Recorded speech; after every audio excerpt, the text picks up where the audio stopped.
queridos hijos, estamos comenzando con esta celebración el tiempo ordinario de la Iglesia.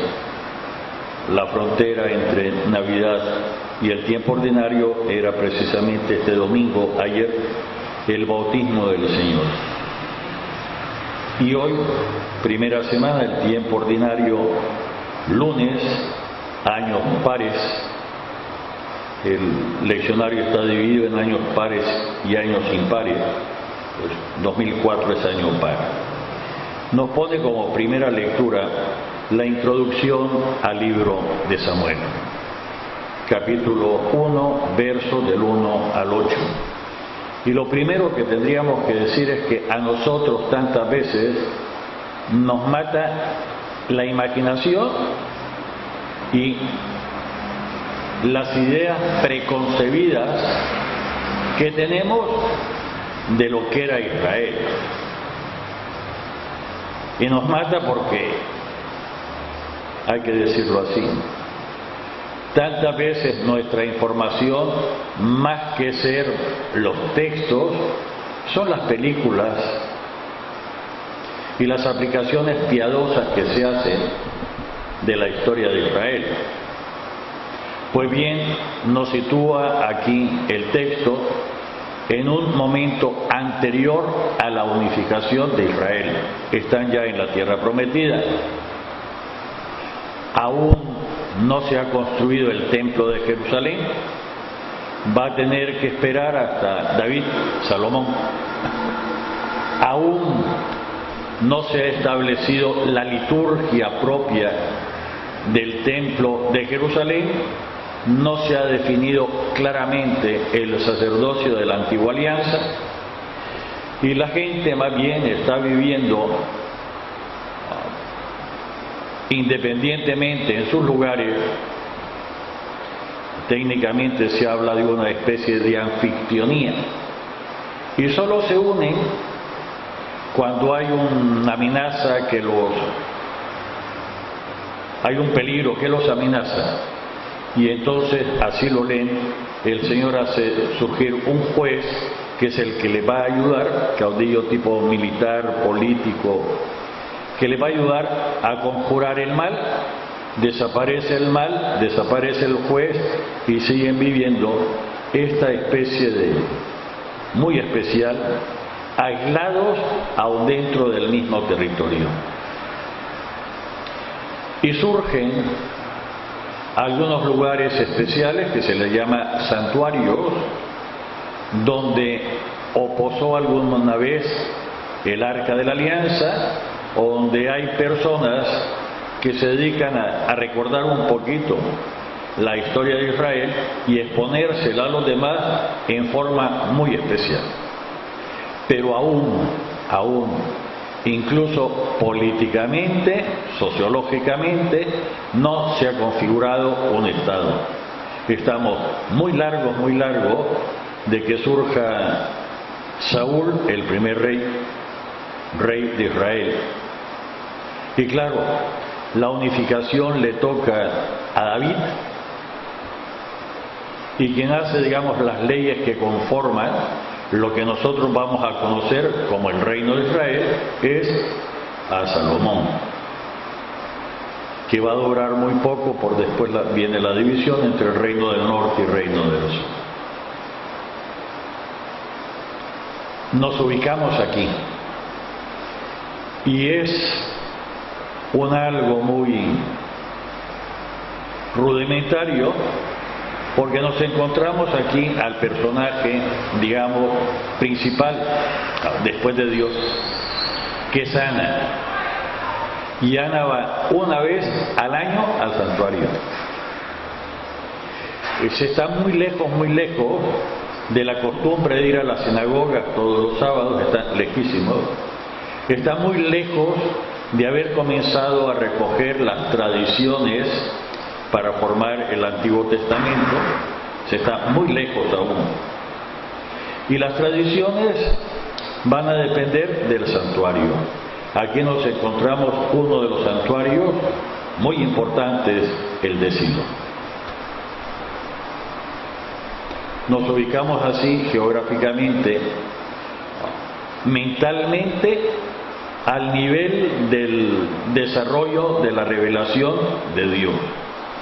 Desde luego este está lejísimos de la película que dirigió Cecil B. DeMille, Los 10 Mandamientos, donde sale ya todo el pueblo formado y unificado,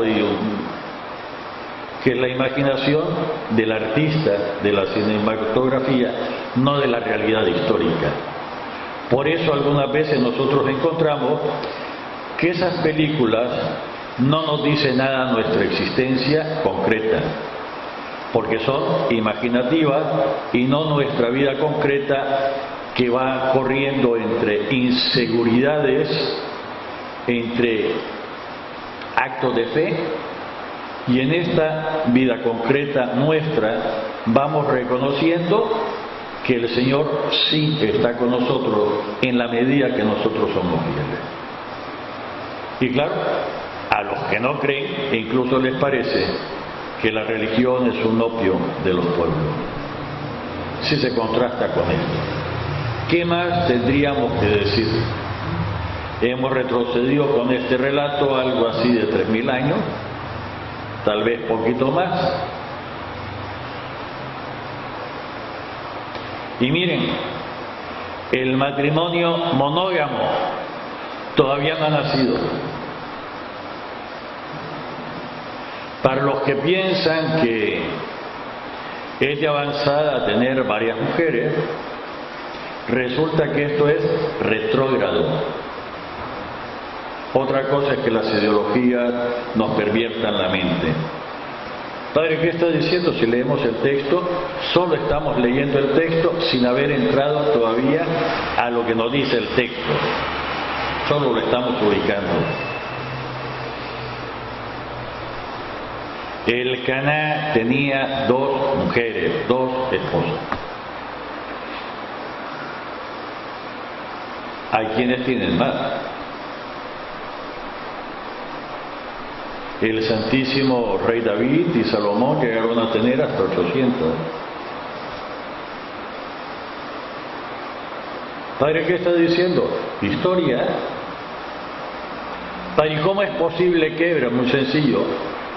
Hay una figura jurídica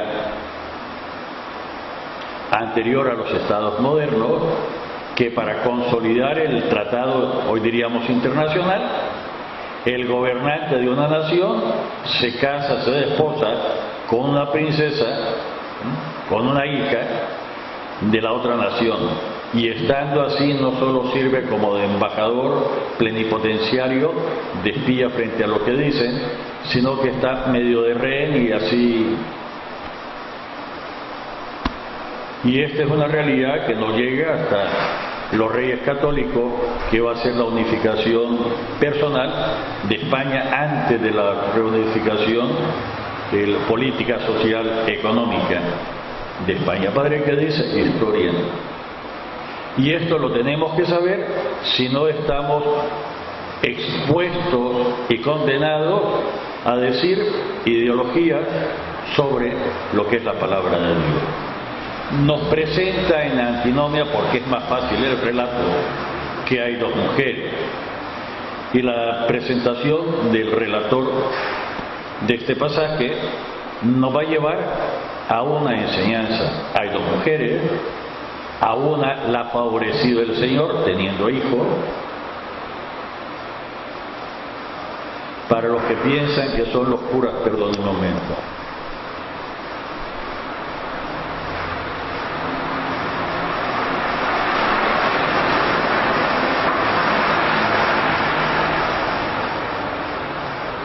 Eso se construyó antes de que yo viniera para evitar que dé el terror. Los sacristanes que creen más, saben más que todo el mundo, y uno les dice, y una y otra vez, y vuelve. No se preocupen, en la aplicación el Señor nos dice a nosotros una y otra vez lo que tenemos que hacer, decimos que entendemos, y en la práctica no lo hacemos. Y con eso llegamos a la primera oración de hoy. Pues bien, nos presenta en la antinomia una de las mujeres, el Señor le regaló hijos, la otra no. Y en esta forma el relato es fácil de digerir para un pueblo que es muy inculto, no todos saben leer y escribir, mejor dicho, la lectura y la escritura son raras, si acaso en los santuarios alguno, y entonces los relatos tienen que ser orales. Y claro, entre las dos mujeres se hacen la vida que es un infierno. Y hay una que martiriza a la otra, y no hay nada peor que para martirizar a un ser humano que otro ser humano, remojando precisamente las debilidades, las deficiencias y creyéndose uno más que el otro. No obstante esto, miren por dónde el autor hace ver que el esposo prefiere a Ana que a la otra esposa. Y en una forma muy infantil, muy elemental, como símbolo de este amor preferencial, le da a Ana el doble de comida que a la otra. Esto es muy pegajoso, ¿no? Porque si le da la doble de comida a la otra, tendría que ser un barril de...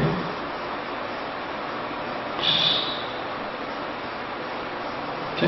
Tendría que ser un barril de gordo, y la gordura misma le imposibilitaría poder tener hijos. No nos dice la edad, pero tiene que ser muy joven. Y poniendo de relieve los sentimientos más profundos de la feminidad, Ana está martirizada porque no puede tener hijos.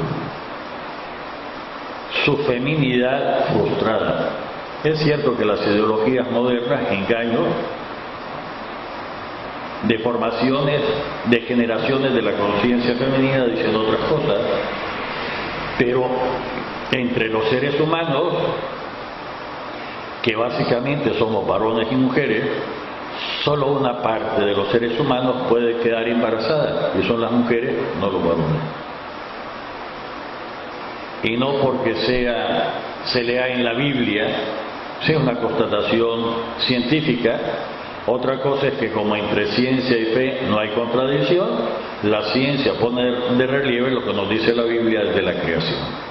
Varón y mujer los creó, no hay tercero sexo, no los hay.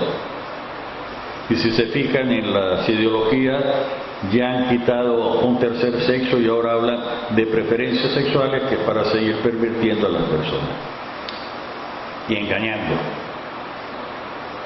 Pues bien, ¿qué le pasa a Ana? Pues tiene que llorarle al Señor. Y viene a ser una constante que atraviesa toda la Sagrada Escritura y clave para entender lo que hoy es la opción preferencial por los pobres. Aquí tenemos a una mujer pobre, a una pobre mujer. Está frustrada en lo que es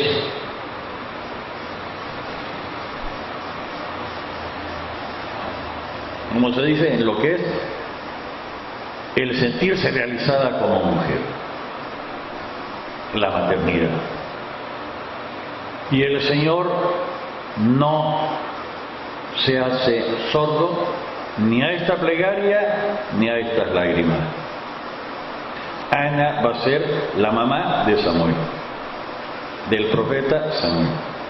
Y con esto nos introduce el libro al nacimiento de Samuel, ciertas cosas que tendríamos que recordar permanentemente para los que creen que están muy de moda y son más que retrógrados. Y la verdad es que Dios siempre está presente en medio de nosotros, siempre nos está permitiendo, dándonos las fuerzas para superar las dificultades. Y va a dar una respuesta insospechada humanamente hablando. Al fin y al cabo, Ana va a ser mamá con una intervención especial de Dios, y no de cualquier hijo, sino del profeta Samuel. Dejamos estos puntos a reflexión porque en nuestra vida diaria hay tantas cosas, me voy a repetir, que no logramos entender, no logramos calzar si nuestra conciencia religiosa de alguna forma está deformada. Y si pensamos que la acción del Señor es entendida hace 3.000, 4.000 años de la misma forma que lo entendemos hoy, Dios no cambia, la conciencia humana sí. Y si pensamos que la realidad de la historia que nos relata el Antiguo Testamento es como aparece en las películas. Padre, ¿qué está diciendo? Pues sí, es un proceso larguísimo de formación de nuestra propia conciencia, y de la misma forma que en la ciencia sería una estupidez, ¿no?, olvidarnos de los adelantos, de los descubrimientos científicos, y que alguien quisiera ahora ponerse a inventar, a descubrir el fuego y los efectos del fuego, tienen tiempo, o que alguien quisiera inventar la rueda ya está inventada, sino que nuestra forma de aumentar nuestra conciencia es conociendo, estudiando el punto de adelanto de nuestra civilización hasta este momento, y a partir de estos datos conocidos ir hacia el futuro. Solo ciertos engaños, ¿por qué no decirlo?, populistas, algunas veces engaños, ¿no? Cada vez descubren la rueda y cada vez descubren América cuando ya está descubierta. Y es parte de la demagogia. Hace creer a la gente que en realidad es un adelanto, cuando algunas veces es un auténtico retroceso en el adelanto continuado de una nación. Padre, que habría que estudiar sociología y habría que estudiar historia. Nos quedamos con esto: el Señor actúa, el Señor viene a socorrernos de nuestras auténticas necesidades, el Señor viene a equilibrar lo que aparentemente está desequilibrado. Es una forma de hacer justicia, pero manifestando su infinita misericordia. En el Salmo responsorial hemos repetido, bellísimo salmo, que algunas veces tendríamos que pensar más. Salmo 115. ¿Cómo pagarle al Señor todo el bien que nos ha hecho? Hoy uno de los hijos de la doctora Fresia le da gracias al Señor por el regalo de su propia existencia. Mi sobrino también le está dando gracias al Señor por el regalo de su propia existencia. Estamos de cumpleaños. Desde la vida misma que me regala el Señor y todo lo que me rodea, que es el regalo del Señor, ¿cómo pagarle al Señor? Nosotros sabemos que al final de este salmo, si le ofreciéramos al Señor un holocausto, Él no lo querría. El concepto del holocausto en el Antiguo Testamento es de quemar algo totalmente para que el humo suba hasta el Señor y al Señor le agrade, dedicándole eso, un animal, unos frutos, unos perfumes, le agrade a Dios. Y nos va a decir el Señor como respuesta: aunque me ofrecieras un holocausto, yo no lo querría. ¿Y qué es lo que quiere el Señor? ¿Qué es lo que le agrada al Señor? Y me perdonan con la pregunta, porque es que le va a agradar al Señor, sino que al fin nosotros, que somos malos hijos, que somos hijos desagradecidos, que algunas veces llegamos a cepillarlo con palabritas, ¿no?, pero que en la práctica concreta no le hacemos caso, un corazón contrito no lo desprecia. Y la contrición es cuando uno se da cuenta que ha sido canalla con Dios, que ha ofendido al amor, pero de verdad. Y la contrición no solo se aplica a Dios, ¿por qué no decirlo, que es lo que tantas veces hace falta en la familia? Cuando el esposo, la esposa, el hijo, el papá le tiene que decir: perdóname, traicioné, ofendí. en la relación de amor que debería reinar entre nosotros. No porque me vas a quitar lo que me das de semanario, ni porque me vas a desheredar, ni porque me vas a tratar como trasto viejo, sino he ofendido el amor. Por ahí anda la contrición. Lo otro porque me vas a desheredar, porque me vas a tratar por ahí, porque me vas a correr de la casa, podrían dar, si quieren, el arrepentimiento y atrición. Porque sos el dueño, me puedes desheredar, porque sos el que mandás en la casa, me puedes sacar de la casa, porque sí me arrepiento, pero no es un arrepentimiento completo. Y nuestra experiencia concreta, la nuestra, debería darnos como evidencia que lo que nos agrada y aceptamos, que realmente no nos engañen, no sea un abrazo y un beso hipócrita, mentiroso, de mamá, papá, te quiero mucho, dame tanto, como aparece en caricatura con la Chilindrina del Chavo del Ocho, que es hipocresía, sino más bien, y esto es lo que nos hace falta, continuamente esto es lo que nos hace falta. ¿Qué le va a agradar al Señor? ¿Qué le agrada a un papá y a una mamá? Que el hijo se vaya desarrollando bien, sanamente, como Dios manda. El Evangelio de hoy es bellísimo, es el inicio de la predicación de Jesús. Han capturado a Juan el Bautista, hay un vacío, por decirlo así, en el pueblo de Dios, que ya el propio Dios ha dispuesto que sea su hijo el que lo llene. Y tendría que estar respaldando esta idea, aquella expresión de diversas formas habló Dios al mundo, hasta que llegó el momento culminante que nos envió a su Hijo único, nacido de mujer, nacido bajo la ley, el nacimiento no lo recuerda, y nos habla Dios directamente desde nuestra humanidad. De tal forma que el que hoy, a partir de ese momento, diga que no lo entiende, es que no lo quiere entender,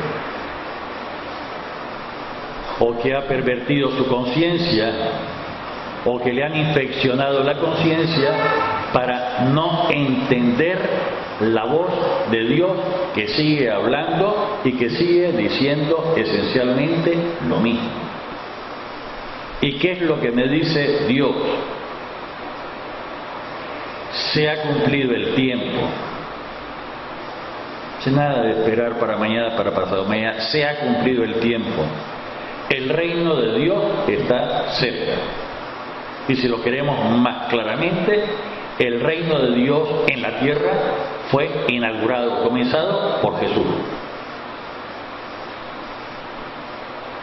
Otra cosa es qué nos imaginamos por el reino de Dios. Y si volvemos a las películas, y vamos a las ideologías, y vamos a qué cosa es el reino de Dios, sino lo que decimos en el Padre Nuestro: hágase su voluntad aquí en la tierra como en el cielo. Porque yo me obligo, yo me comprometo a cumplirla. Tu voluntad. No obstante, seguimos pervirtiendo, seguimos degenerando lo que decimos, y más bien venimos al Señor a decirle: Señor, tengo un capricho que quiero que me lo cumpla. Y no tenemos inconveniente incluso en tentar al Señor tu Dios, tan acostumbrados que estamos a los chantajes emocionales: Señor, si existís, Señor, si me querés, y comenzamos a decir un montón de majaderías. ¿Qué le tiene que decir un hijo a su papá, un hijo a su mamá, para que la mamá le haga caso? Mamá, soy tu hijo, papá, soy tu hijo. Punto. Señor, soy tu criatura. Y no es que Dios no lo sepa, somos nosotros los que tantas veces nos endiosamos y pensamos que no somos criaturas de Dios. Y a pesar de que lo sabemos, porque lo sabemos, no nos queremos enterar todavía que el Señor puso en nuestras manos toda la creación. Toda. Capítulo 1 del libro del Génesis.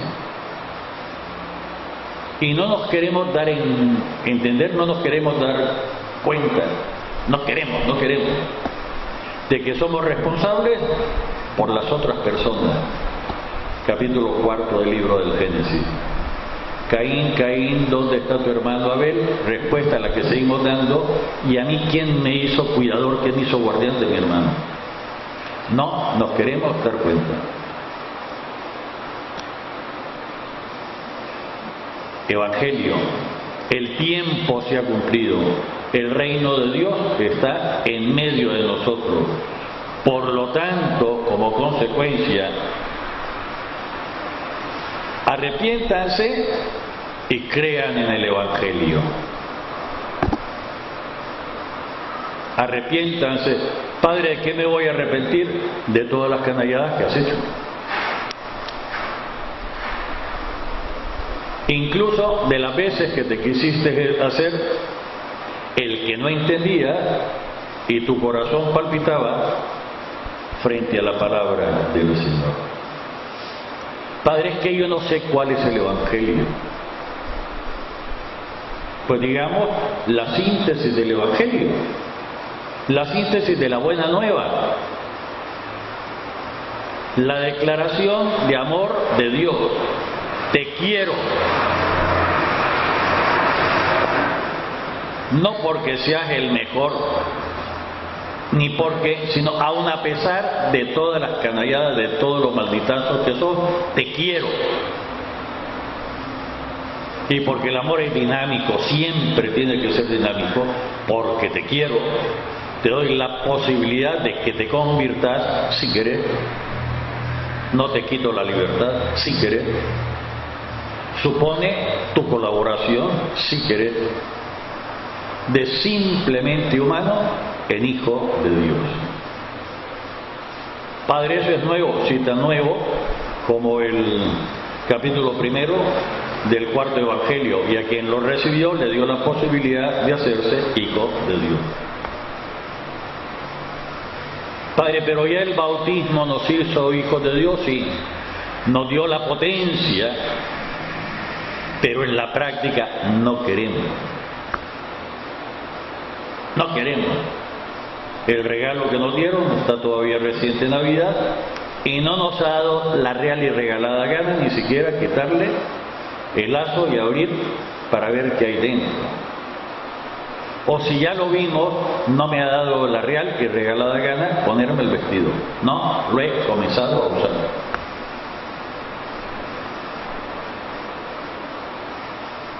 Crean en el Evangelio. Arrepiéntanse. Y ojalá que no haya nadie de nosotros que diga que no tiene nada de qué arrepentirse. Padre, ¿qué está diciendo? Digamos cosas concretas. Cuando iba a comenzar el tercer milenio, el Papa, hoy sabemos que es santo, que hace falta la declaración oficial, la última, Juan Pablo II mandó que se investigaran una serie de cosas en la historia de la Iglesia, de las que se dice más, y los estudiosos, los expertos, le dijeron: Santo Padre, no hay nada de la cual pedir perdón. No hay nada. Y hablamos de las cruzadas, y hablamos de la Inquisición, y hablamos de las cosas que se dicen. Y el resultado de los expertos fue que el nivel de conciencia que había en la humanidad en ese tiempo era el adecuado para la respuesta de la Iglesia. Y el Papa dijo: entonces vamos a pedir perdón por no haber tenido hace 500 años, hace 1000 años, hace 1500 años la conciencia que tenemos hoy. Y en base a eso el Papa, en nombre de la Iglesia, pidió perdón a la humanidad por no haber tenido la conciencia.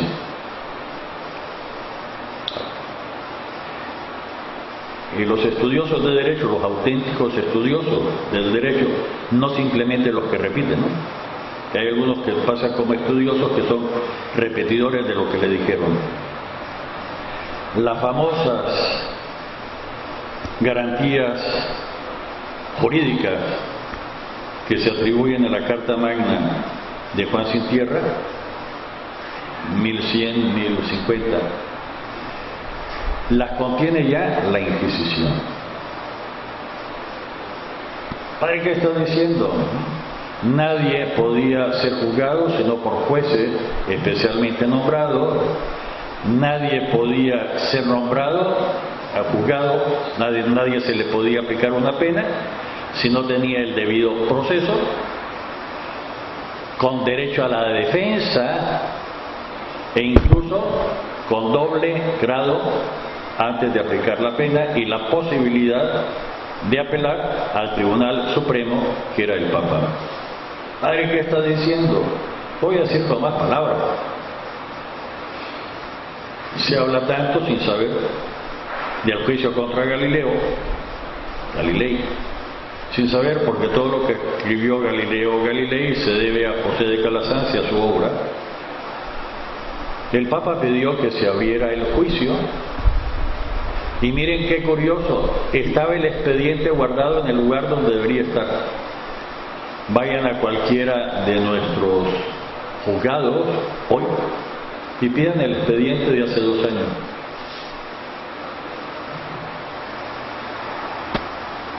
Pidan el expediente de hace 2 años de cualquier causa. Sin embargo, de Galileo Galilei, 1600, estaba el expediente de tal forma que el juicio pudo haberse reabierto, y con la conciencia que tenemos hoy, no con la que había entonces. Padre, yo no lo sabía, por amor de Dios, estudien. Estudien, no sean simplemente repetidores de lo que le dijo otro.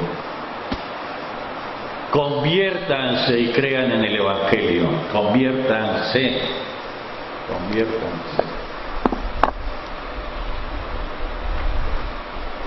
¿Qué más hizo Jesús? No sé, honesto. Mientras iba caminando, comenzó a llamar personas concretas para que integraran uno de los grupos de lo que después vaya a conocerse como iglesia. Cuando vio a Simón y a su hermano Andrés echando las redes, eran pescadores, Jesús les dijo: síganme y haré de ustedes pescadores de hombres. Un poco más adelante vio a Santiago y a Juan, hijos de Zebedeo, que estaban en una barca remendando las redes, los llamó, y ellos, dejando la barca, dejando lo que estaban haciendo, lo siguieron. Cuando a nosotros se nos ocurre, porque somos egoístas del tuétano, y queremos seguir siendo egoístas, y nos endiosamos, que somos nosotros los que buscamos a Dios, déjense de cuentos. Es Él el que sale a nuestro encuentro, es Él el que viene a buscarnos y día y noche insistentemente me llama. ¿Y qué me va a decir? ¿Qué me va a decir en concreto? Seguime. Padre, yo pensé que me iba a decir de que soy excelente profesional, dejate de cuento. Lo que te va a decir es, seguime.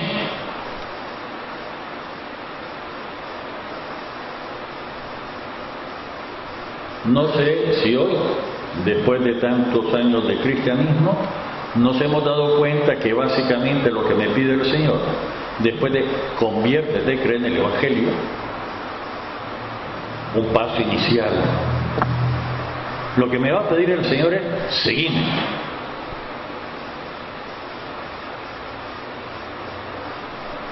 Y déjeme ser malo.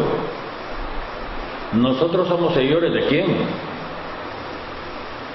Y podríamos decir, en deporte soy de tal partido de fútbol, soy fanático, de no sé cuánto soy seguidor de no sé cuánto.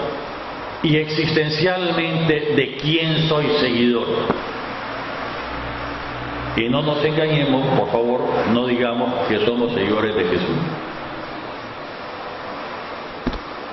No obstante, sabemos, si lo sabemos, Él es el camino, Él es la verdad, Él es la vida. Nadie va hacia el Padre, digámoslo más claro, nadie se construye, nadie llega a su plenitud si no es a través de Él, de Jesús de Nazaret, que un día nació así. En el nombre del Padre, del Hijo y del Espíritu Santo. Amén.